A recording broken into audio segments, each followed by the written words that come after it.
There are times in life when nothing seems to make sense. You wake up one morning and the things that used to bring you joy feel empty.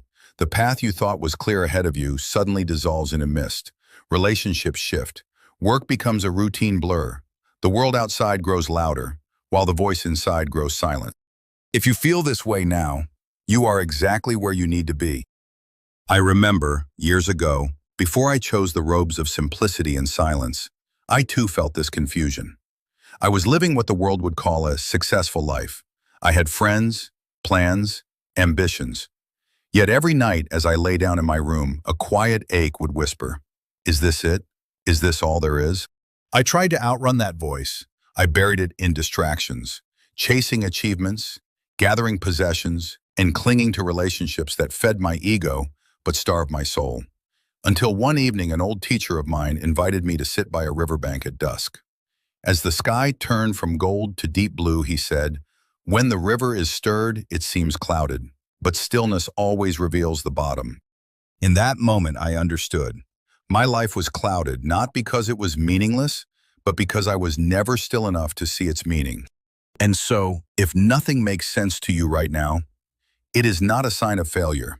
It is an invitation to pause, to question, to notice. Chaos, you see, is the birthplace of clarity. Throughout history, great philosophers and sages have pointed to this truth. Socrates, often regarded as one of the wisest men to have ever lived, confessed that the only thing he truly knew was that he knew nothing. And it was in this humble admission that his wisdom began. When the ground beneath you feels unsteady, it means you've outgrown the old certainties. The beliefs and stories you told yourself no longer fit the person you're becoming. The discomfort is not punishment, it's proof of transformation. A seed must break apart before it can sprout. The caterpillar dissolves into formless liquid before becoming a butterfly. And in our lives, the moments of senselessness are often the sacred thresholds before the next chapter. Many students who come to me ask, "Master, what should I do when I don't know what to do?" And my answer is always the same. Be still.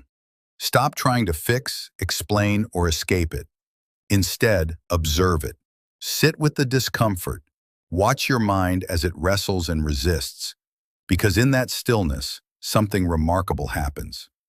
The mind exhausts its desperate search for answers, and what remains is awareness itself.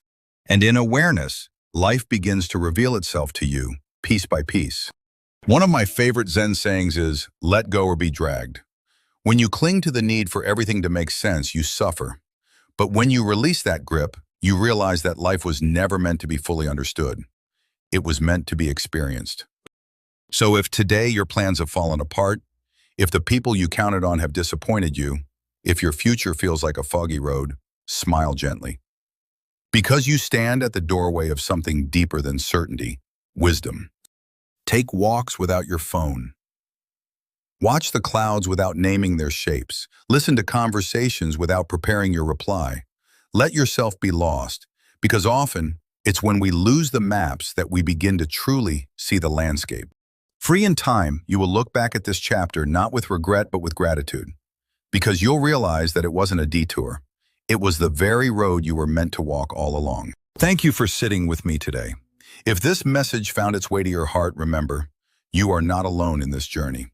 We all walk through the fog at times, and when the sun rises, we'll find each other again on the other side. Be kind to yourself.